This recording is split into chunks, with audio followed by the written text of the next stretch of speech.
Hello दोस्तों, एक बार फिर से आप सभी का बाजारू कैंडल में हार्दिक स्वागत एवं अभिनंदन है। दोस्तों, ये वीडियो पार्ट 2 है।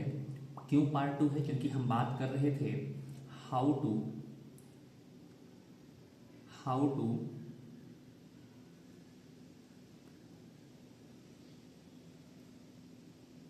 क्वालिफाई अ डिमांड जोन या सप्लाई जोन। ठीक है ना?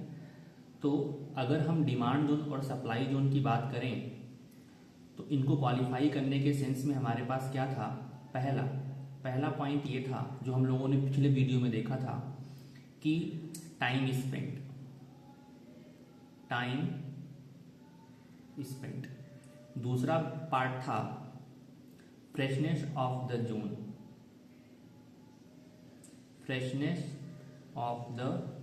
जोन कि कोई जोन कितना फ्रेश है। तीसरा पॉइंट था कि size of the candle.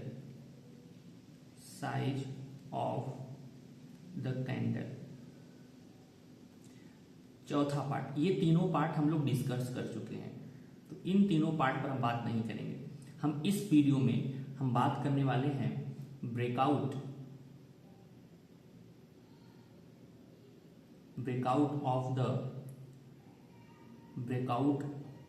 Of the opposite zone या रेजिस्टेंस। ठीक है ना? या रेजिस्टेंस। हम और आगे बात करने वाले हैं कि मिनिमम रिस्क एंड रिवार्ड कितना होना चाहिए कि हम ट्रेड में मिनिमम रिस्क एंड रिवार्ड। और चौथा पॉइंट होगा alignment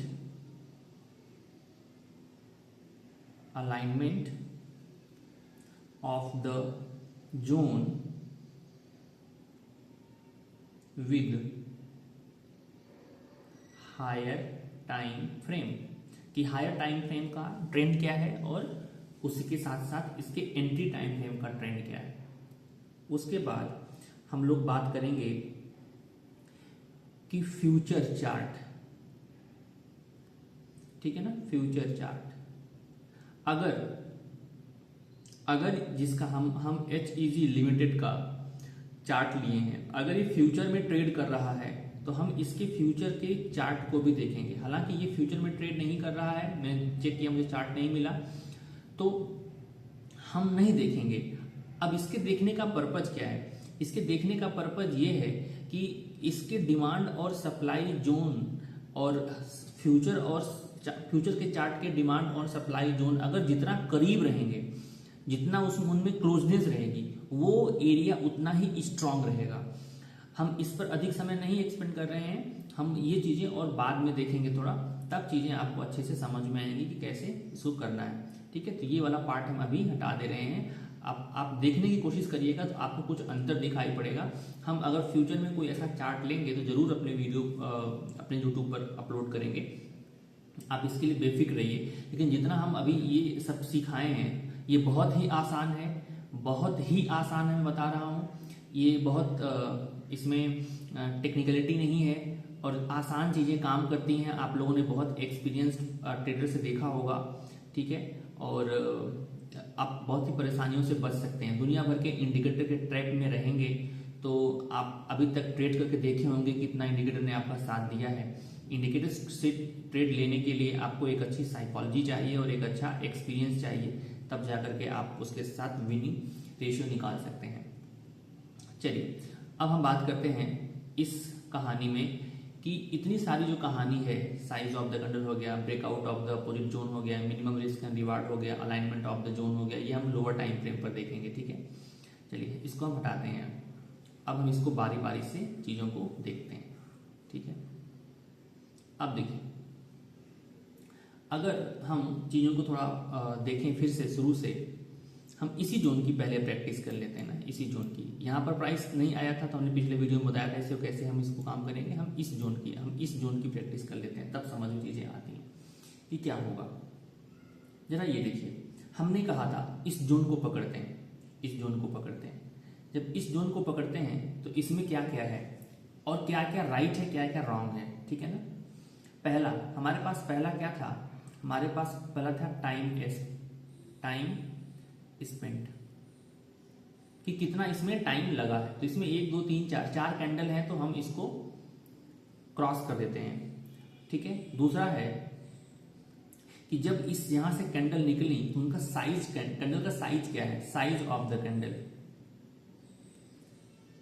size of the candle. तो हम ये देख पा रहे हैं कि ये जो साइज है, ठीक है ना, कैंडल का जो साइज है वो उतना अच्छा नहीं है, लेकिन जो ये प्रीवियस कैंडल्स हैं इनसे, इनके आसपास या इनसे अच्छा कर सकते हैं। लेकिन दिक्कत की बात यह है कि इसके पास बेरिश प्रेशर, इसके पास बेरिश प्रेशर, इसके पास बेरिश प्रेशर बार बार दिखाई पड़ रहा है। तो इन चीजों को देखते हुए भी हम यहां पर क्रॉस लगाते हैं। नंबर तीसरा क्या है, तीसरा है फ्रेशनेस ऑफ द जोन, ठीक है ना, freshness of the zone. Zone कितना फ्रेश है, जोन जब यहां से यहां तक गया था तो ये जोन में कोई, इस जोन में कोई कैंडल आकर के टकराई नहीं थी, तो ये जोन बिल्कुल फ्रेश था। नंबर चार है कि ब्रेकआउट ऑफ द प्रीवियस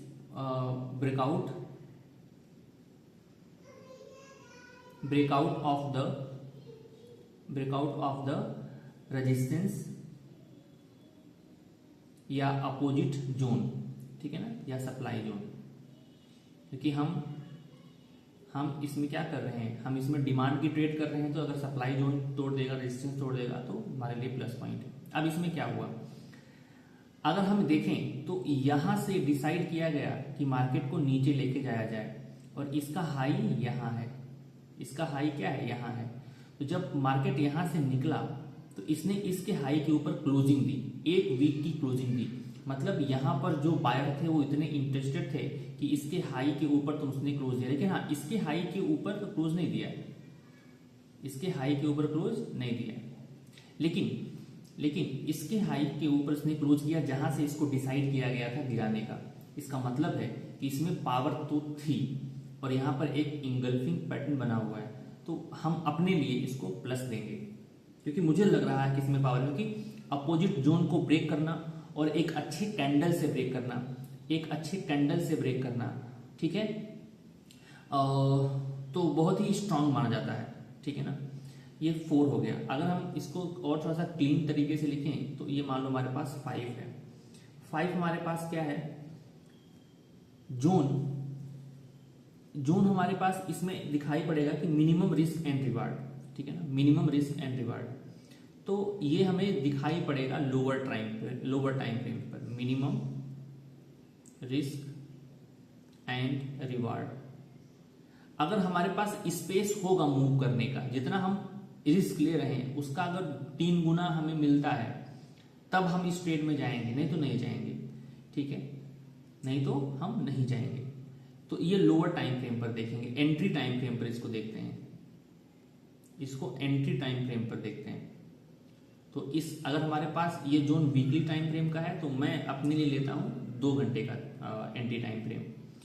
छठवां, तो alignment of the zone with the higher time frame. Alignment of the zone with higher time frame, ठीक है, विद हायर टाइम फ्रेम। तो यह भी एंटी टाइम फ्रेम पर ही देखा जाएगा, ठीक है। तो ये हमारे पास 6 पॉइंट हुए और इसका फ्यूचर का चार्ट है नहीं जिसको देखना नहीं। ये दोनों चार्ट हम देखेंगे कहां पर, ये दोनों पॉइंट हम देखेंगे कहां पर, ये दोनों पॉइंट हम देखेंगे अपने एंट्री टाइम फ्रेम पर। तो हम ये देख रहे हैं कि यहां पर 50-50% का चांस है कि फ्रेशनेस ऑफ द जोन है, ठीक है, breakout of the resistance supply zone, इसको हम अधिक वेटेज देंगे, इसको हम टाइम स्पेंट और साइज ऑफ द कैंडल के हिसाब से अधिक वेटेज देंगे। मतलब ये इसका जो वेटेज होगा वो ज्यादा होगा कि इतना आसान नहीं होता है किसी अपोजिट जोन को ब्रेक कर पाना बिना हाई वॉल्यूम को प्रेस किए। जब तक हम इसमें हाई वॉल्यूम प्रेस नहीं करेंगे, मतलब बहुत ही ज्यादा ट्रेड नहीं लगाएंगे, बहुत अधिक पैसा नहीं लगाएंगे, तब तक ये अपोजिट जोन ब्रेक करना बहुत ही मुश्किल होता है। इसलिए इसको हम अधिक वेटेज देंगे। तो अगर हम वेटेज के हिसाब से देखें तो ये हमारे पास 60-40% का रेशियो बनता है कि ये हमारा जोन स्ट्रांग है। 60-40 हम 60% मानते हैं, हम 40% मानते हैं कि ये जोन टूट सकता है, ब्रेक होगा। तो हम क्या करेंगे, जब हमारे पास 60% चांस है, 70% चांस है, तो हम क्या करेंगे, वेट करेंगे इस जोन में प्राइस के आने का। और हम एंट्री तभी बनाएंगे जब हमें 5वां और 6वां पॉइंट भी हमें दिखाई पड़ेगा। और उसके बाद एंट्री टाइम फ्रेम पर हमारे पास एक रूल है। क्या रूल है, जब भी यहां पर कैंडल आएगी, एंट्री टाइम फ्रेम पर जब कैंडल आएगी, तो हम इसमें देखेंगे पैटर्न। क्या देखेंगे, पैटर्न देखेंगे। कोई भी बुलिश पैटर्न हो, ठीक है ना, पैटर्न हो लेकिन वो बुलिश होना चाहिए। नंबर 2, हम इसमें स्ट्रक्चर देख सकते हैं, ठीक है ना, हम इसमें स्ट्रक्चर देखेंगे। स्ट्रक्चर कैसा उसका बन रहा है, प्राइस का बार बार लो टूट रहा है कि नहीं। अगर बार बार लो टूट रहा है तो हम वेट करेंगे, ठीक है ना। हम एंट्री टाइम फ्रेम पर आरएसआई डाइवर्जेंस भी देखेंगे, आरएसआई डाइवर्जेंस, ठीक है ना, आरएसआई का डाइवर्स देखेंगे। हम स्ट्रक्चर देखेंगे, हम देखेंगे कि क्या लोअर टाइम फ्रेम पर 20 और 50 SMA के ऊपर प्राइस आगे सस्टेन कर रही है। अगर ये 20 है और अगर ये 50 है तो यहां से प्राइस आ करके क्या यहाँ पे सस्टेन कर रही है। अगर यहाँ पर सस्टेन कर रही है तो हम ट्रेड लेंगे। तो हम पैटर्न देखते हैं, हम स्ट्रक्चर देखते हैं। स्ट्रक्चर में हमारे पास 2 चीजें हैं कि ये इसका लोअर लो बन रहा है कि नहीं, यहाँ पर कोई डब्ल्यू पैटर्न बन रहा है कि नहीं, ठीक है ना, यहाँ पर कोई ट्रायंगल, यहाँ पर कोई फ्लैग पैटर्न बन रहा है कि नहीं, यहाँ पर कोई ट्रायंगल पैटर्न बन रहा है कि नहीं, है कि नहीं, ठीक है ना, यहाँ पर कोई ट्रायंगल पैटर्न बन रहा है कि नहीं। तो हम यहाँ पर पैटर्न देखेंगे। तो एंट्री टाइम फ्रेम को समझने के लिए भी हम बहुत चीजें देखते हैं, तब जाकर के हम इसमें एंट्री लेते हैं, ठीक है। और ये हमारे पास 20-50 का भी हम इसमें देखेंगे, डाइवर्जेंस देखेंगे, कुछ बुलिश पैटर्न देखेंगे, ठीक है। तो इतनी चीजें हम देखेंगे तब हमारे पास कहानी आगे बढ़ेगी, ठीक है। तो हमने ये देखा कि हमारे पास ये 6 पॉइंट है। अब चलते हैं इस जोन के पास, ठीक है ना। यहाँ पर हम वर्टिकल लाइन ड्रॉ कर देते हैं कि कौन कौन से पॉइंट ऐसे थे जो हमारे लिए काम के थे। यहाँ पर हम डाल देते हैं, ठीक है ना, ताकि हम इस चीज को समझ पाए। और अब हम क्या करते हैं, इनको सबको हटा देते हैं, ठीक है, इन सबको मैं हटा देता हूँ।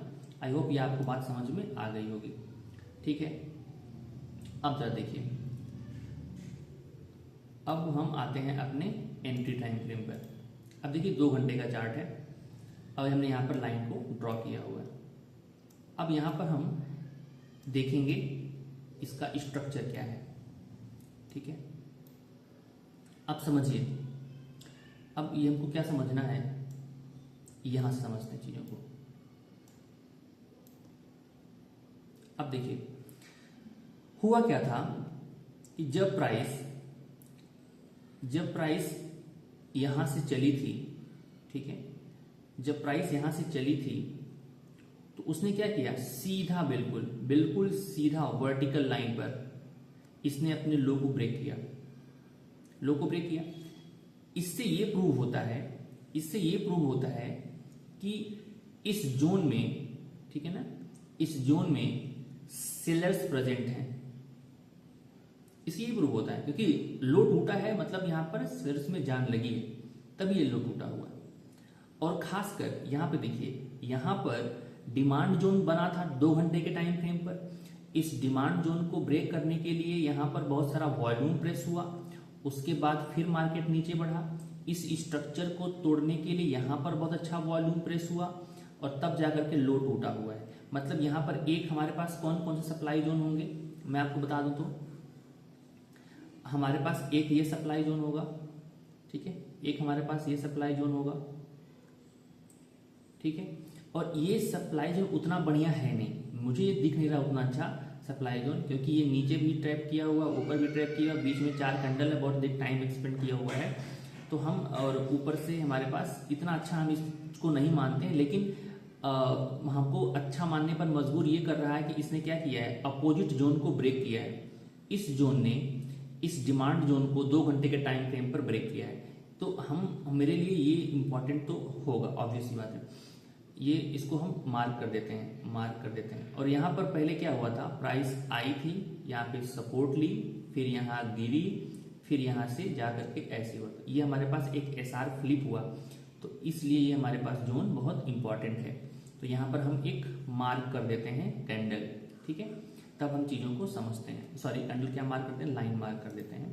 तो ये हमारे पास एक बढ़िया जोन निकल करके आ गया है, ठीक है। हम अगर इसके पास तक पहुंचेंगे तो अपना कुछ पोर्शन हल्का करने की कोशिश करेंगे। उसके बाद फिर क्या हुआ, उसके बाद हम ये देख रहे हैं कि यहाँ पर मार्केट बहुत देर तक सपोर्ट लिया था, यहाँ पर मार्केट बहुत देर तक सपोर्ट लिया था जब यहाँ से गया था। तो इस सपोर्ट के पास बहुत लोगों ने बाइंग किया, बहुत लोगों ने बाइंग करने की कोशिश की, लेकिन तो इसको होल्ड करने की कोशिश हुई, यहाँ पर फाइट हुआ। इस फाइट के बाद से हमारे पास यह कैंडल दिखाई पड़ी, जिसमें से नीचे से क्या दिखाई पड़ रहा है, नीचे से दिखाई पड़ रहा है कि इसमें बाइंग प्रेशर है। तो अगर इसमें बाइंग प्रेशर है तो उसके बाद फिर हम तो अपना कुछ पैटर्न देखेंगे, और हम तो नीचे के जोन का वेट कर रहे हैं, हम तो यहाँ वेट नहीं कर रहे हैं, हम इंट्राडे तो कर नहीं रहे हैं। तो हम इसको वेट करेंगे अपने जोन तक आने का। प्राइस जोन में आई, जोन में आने के बाद ये वापस गई। तो हम जानते हैं कि जो लेवल पहले सपोर्ट का काम किया है वही लेवल बाद में रेजिस्टेंस का काम करेगा। तो इसलिए यहाँ सप्लाई जोन भी था, ये एक बहुत इंपॉर्टेंट लेवल भी था, और यहाँ से प्राइस फिर गिरने के बाद क्या हुआ, इसने इस लो को नहीं तोड़ा। इसका मतलब है कि यहाँ पर जो शेयर्स हैं उतने स्ट्रांग नहीं है, और एक बार ये जोन टेस्टेड हो गया है तो ये उतना अच्छा जोन नहीं है।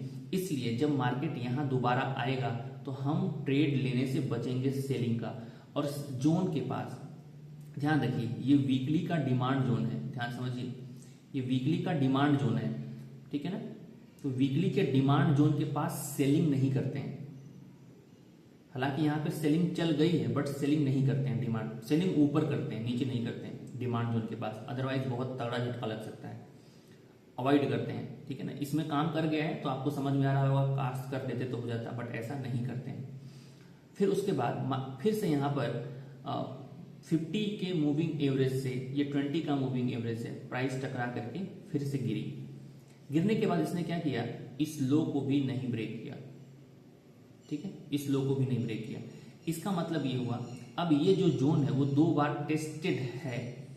अब ये जोन अगर 2 बार टेस्टेड हो चुका है तो इस जोन में अब कमजोरी दिख रही है, ठीक है, इस जोन में अब कमजोरी दिख रही है। तो हम क्या करेंगे, हम थोड़ा आगे बढ़ेंगे। आई होप आपको ये सारी कहानी समझ में थोड़ी सी आ गई होगी।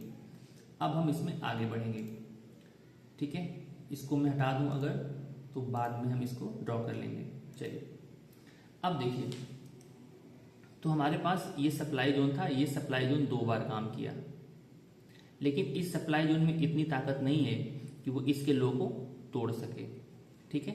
तो इसने एक ये रेंज बनाया, इसने क्या बनाया, रेंज बनाया। अब उसके बाद फिर क्या हुआ, ये रेंज और भी पतला हो गया, ये रेंज और भी पतला हो गया।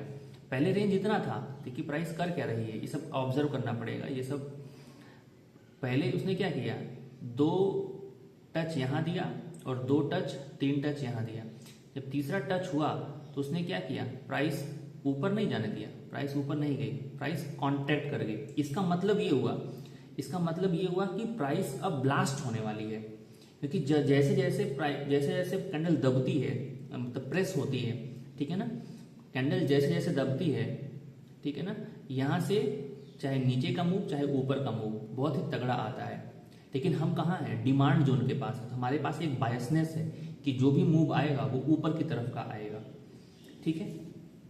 और उसके बाद यहाँ पर जब उसने इस रेंज को ब्रेक किया और हमारे पास ये कैंडल दिख रही है, इस कैंडल ने किया क्या है पता है, इस कैंडल ने 1 2 3 एक दिन की कैंडल के हाई को तोड़ दिया। मतलब ये जो है 2 घंटे कैंडल है, तो 2 3 6 लगभग हमारे पास क्या है, एक दिन का प्राइस एक्शन है। एक दिन के प्राइस एक्शन को 2 घंटे में ब्रेक कर दिया गया। हम यहीं पर ट्रेड लेंगे, क्यों ट्रेड लेंगे, क्योंकि ये जो जोन है, जो ये जो जोन है ये बहुत टूट चुका है, ठीक है, ये बहुत टूट चुका है और यहाँ पर एक बहुत ही स्ट्रांग जोन है। तो हम क्या करेंगे, हम यहाँ पर एक ट्रेड लेंगे और इस एसएल के साथ जाएंगे, ठीक है, इस एसएल के साथ जाएंगे। तो अगर हम अब देख रहे हैं कि धीरे धीरे मार्केट अपना स्ट्रक्चर शिफ्ट करने लग गया, यहाँ पे लो नहीं टूटा, यहाँ पे लो नहीं टूटा, यहाँ पे लो नहीं टूटा। इसका मतलब है अगर ये लो नहीं टूट रहा है और उसके बाद एक लो ये, दूसरा लो ये, इसने धीरे धीरे अपने लो को ऊपर शिफ्ट करना शुरू कर दिया, मतलब इसमें बायर्स एक्टिव हो रहे हैं, ठीक है, पहली बात। अब क्या होगा, अगर हमने यहाँ पर ट्रेड लिया और हम अगर यहाँ पर ट्रेड ले रहे हैं तो कोई भी चीज हो ध्यान से समझिएगा। अब हम बात करते हैं alignment of the zone with the price action. अब हम देख रहे हैं कि वीकली टाइम फ्रेम, हम ये देख पा रहे हैं कि जो वीकली टाइम फ्रेम है वो अप ट्रेंड में है। क्यों अप ट्रेंड में है, क्योंकि ये 20 के पास है, 50 के ऊपर है। अब मतलब वीकली टाइम फ्रेम 50 के ऊपर, मतलब इसमें कितना ज्यादा हम इसमें बुलिशनेस होगा, ठीक है। और हम ये देख रहे हैं कि यहाँ पर हमारे पास एक जोन है, ठीक है ना, यहाँ पर हमारे पास एक जोन है जो उतना अच्छा जोन नहीं है। मैं फिर से बोल दूं, उतना अच्छा जोन नहीं है।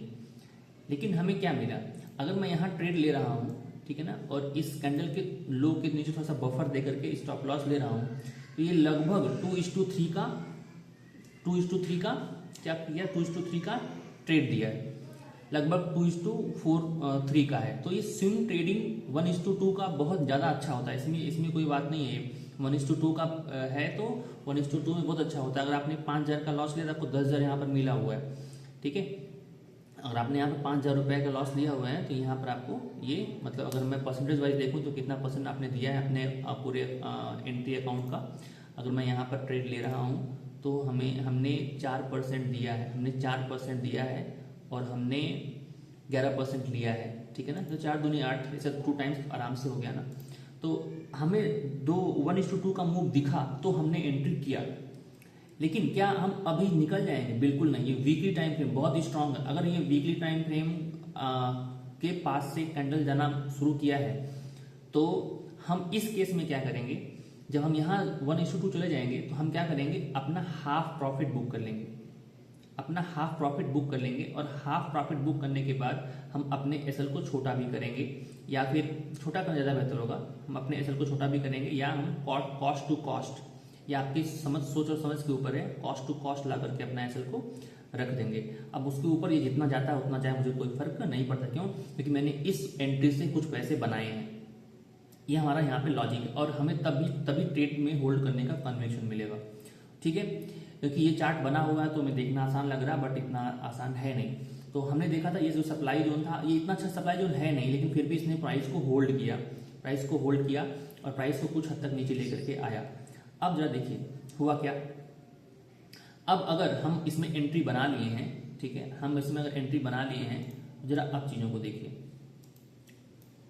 तो हमने पहले कहा था कि सप्लाई जोन उतना अच्छा है नहीं, लेकिन ये इसने इस डिमांड जोन को ब्रेक किया है, तो कुछ तो असर ये इसको दिखाना चाहिए, इसने दिखाया। अब उसके बाद क्या हुआ, अगर मैं इसमें लगाऊं मूविंग एवरेज, तो अब प्राइस क्या हुआ है पता है, अब प्राइस आ गई है 200 मूविंग एवरेज के ऊपर। प्राइस हमने कहाँ एंट्री लिया था, हमने एंट्री तब लिया था जब प्राइस 20 और 50 की मूविंग एवरेज के पास थी। जैसे मैं इसको थोड़ा सा और बड़ा बनाता हूँ, थोड़ा खींचता हूँ इसको, तब आपको और समझ में आएगा। हमने ट्रेड कहाँ लिया हुआ है, देखिए हमने ट्रेड लिया हुआ है जहां हमने लिया हुआ, ये 20-50 का जोन था, ये 20 है, ये 50 है, इसके ऊपर प्राइस आई तो हमने यहाँ पर ट्रेड लिया हुआ था। प्राइस लौट करके आई है, ठीक है ना, प्राइस लौट करके आई है, और आते आते उसने क्या किया, यहाँ पर प्रेशर दिखाया, बाइंग प्रेशर दिखा रहा है, यहाँ पर बाइंग प्रेशर, मतलब गिरते कैंडल क्या हो गई, छोटी हो गई। तो ये बता रहा है कि हमें निकलना बिल्कुल नहीं है। तो अब हम 200 SMA के पास चाहे तो जो अपना बचा हुआ अमाउंट है, ठीक है ना, उस अमाउंट का उस अमाउंट का हाफ हम यहाँ पर लगा सकते हैं। या फिर अगर हम रिस्क नहीं लेना चाहते, उतना हमारे पास स्किल नहीं है, अभी हम नए हैं, तो हम क्या करेंगे, वेट करेंगे बस, और इसको वेट करेंगे। ठीक है, तो हमने अगर वेट किया तो हम ये देख रहे हैं, ठीक है ना, इसने क्या किया, इसने इस जोन को तोड़ा है ना, तो जब इसने इस जोन को तोड़ा मतलब यहाँ पर बायर्स बहुत ज्यादा एक्टिव थे, और ये 50 मूविंग एवरेज का पास स्लोप आ गया, 20 मूविंग एवरेज के पास स्लोप आ गया, तो अब प्राइस क्या होगा, मूव करना शुरू कर देगा ऊपर। गिरते वक्त क्या कर रहे हैं, गिरते वक्त इनका हाथ खराब हो रहा है और मार्केट मूव करता हुआ चला जा रहा है, और हम उसी का वेट करेंगे। हम एंट्री तभी बना सकते हैं, अब इस केस में अब एंट्री हम तभी बना सकते हैं जब ये किसी 20 SMA मूविंग के पास, 50 मूविंग एवरेज के पास, या कोई पैटर्न बना, जैसे इसने यह पैटर्न बनाया, यह एक मॉर्निंग स्टार पैटर्न है। ठीक है, क्यों, कहाँ बना है, 50 SMA के पास बना हुआ है। अब जब ये लाइव में होगा ना, ये कहीं थोड़ा सा दूर होगा 50 मूविंग एवरेज, तब आपकी हिम्मत नहीं पड़ेगी। अब ये बन चुका है तो जाके चिपक गया है, बट ये चिपकेगा नहीं, जब लाइव में होगा, आधा ये सब कैंडल नहीं बनी होंगी, तो यहाँ पर हमारे पास थोड़ा सा दूरी दिखाई पड़ेगी, तो हमें उसी समय एंट्री लेना होगा। ठीक है ना, तो हम इस तरीके से भी मल्टीपल एंट्रीज डिजाइन कर सकते हैं, बस हमें यही सोचना पड़ेगा कि चीजें कैसे काम कर रही हैं। हम अपने पहली बार में हम अपना आधा प्रॉफिट जरूर बुक करेंगे, ध्यान रखेंगे इस बात का, तब हम इसमें हमारा एक और फुलफिल हुआ कि रिस्क एंड रिवार्ड। अगर हमारे पास 1:2 से ज्यादा रिस्क और रिवार्ड नहीं मिल रहा है, और उसका अपवर्ड जोन बहुत करीब है, और ये जो अपोजिट जोन है बहुत स्ट्रांग है, तो हम ट्रेड में एंट्री नहीं लेंगे, हम एंट्री लेंगे, और हमारे पास बहुत सारे चार्ट है, हम वहां एंट्री लेंगे। ठीक है, इसको हमें ध्यान रखना पड़ेगा, अदरवाइज रिस्क और रिवार्ड बिगड़ जाएगा, तो हमारा लॉस और प्रॉफिट कुल मिला करके हम प्रॉफिटेबल नहीं हो पाएंगे। हाँ, इसके पीछे ये कहानी बनती है। अच्छा, तो अब हमारे पास जो अगला पॉइंट है, यहाँ पे क्या लिखा था हमने, alignment of the zone with the higher time frame. हम देख रहे हैं कि हायर टाइम फ्रेम अप है। अब फिर हमने ये देखा कि जो लोअर टाइम फ्रेम है, ठीक है, जो लोअर टाइम फ्रेम है, अब वह भी क्या किया है, वह भी अपने 200 SMA के ऊपर आ गया, 20-50 SMA के ऊपर आ गया है, तो इसका भी डाउन ट्रेंड खत्म हो चुका है, ये भी आ गया है अप ट्रेंड में। तो अब जब अप ट्रेंड में आ चुका है, तो हमारा हायर टाइम फ्रेम भी अप ट्रेंड में है, हमारा लोअर टाइम फ्रेम भी अप ट्रेंड में है, तो हम इसमें कहीं भी 20-50 के पास या किसी पैटर्न के पास एंट्री बनाएंगे, डिमांड जोन के पास एंट्री बनाएंगे, तो वो डिमांड जोन 70-80% चांस होगा काम करेगा, और पैटर्न देख के काम करेंगे, ऐसी बात नहीं जल्दीबाजी में, नहीं छूट जाएगा, कोई दिक्कत नहीं है। ठीक है, तो ये हुआ पूरे पॉइंट्स का समागम, पूरे पॉइंट्स का संगम, कि हम किसी भी सप्लाई जोन और डिमांड जोन में जब प्राइस के साथ इसको रीड करते हैं तो करते क्या है, किस तरीके से रीड करते हैं, तो हमें इस चीज को समझना पड़ेगा, तब जाकर के हमारे जो ट्रेड्स होंगे वो सही होंगे। हमें प्राइस एक्शन को सप्लाई डिमांड के साथ मिक्स करना पड़ेगा, हमें मल्टीपल इंफॉर्मेशन को, चार्ट की मल्टीपल इंफॉर्मेशन को मिक्स करना पड़ेगा, तब जाकर के हमारे पास चीजें अच्छे से निकल करके आएंगी। आई होप आपको मेरी बात समझ में आई होगी। अगर आपको डिमांड जोन जिस तरीके से क्वालिफाई करने का तरीका मैंने आपको बताया है, आप जा करके प्रैक्टिस करिए, सप्लाई जोन भी इसी तरीके से क्वालिफाई किया जाएगा जैसे मैंने आपके सामने दिखाया है। ठीक है, और ये जोन किस तरीके से काम किया है, ठीक है ना, हमने आपको दिखाया है, और ये जोन किस तरीके से काम किया मैं आपको दिखाऊं, ये जोन ये किस तरीके से काम किया है, ठीक है ना, ये वाला। और अगर आप देखिए कितने % का मूव है, तो मैं आपको बताऊं ये कितने % का मूव है। ये है, 1 मिनट मैं आपको दिखाता हूँ ये कितने % का मूव है। मान लीजिए हमारी एंट्री यहाँ हुई है, हम ऊपर नहीं बात करते हैं, ये 5% का मूव है, ठीक है ना, और हम लोग एक रुपए के लिए लॉस के तरसते हैं, ये 5% का डाउन ट्रेंड का मूव है, और 5% का डाउन ट्रेंड का मूव अगर हमें मिल जाता है तो कितना अच्छी बात है।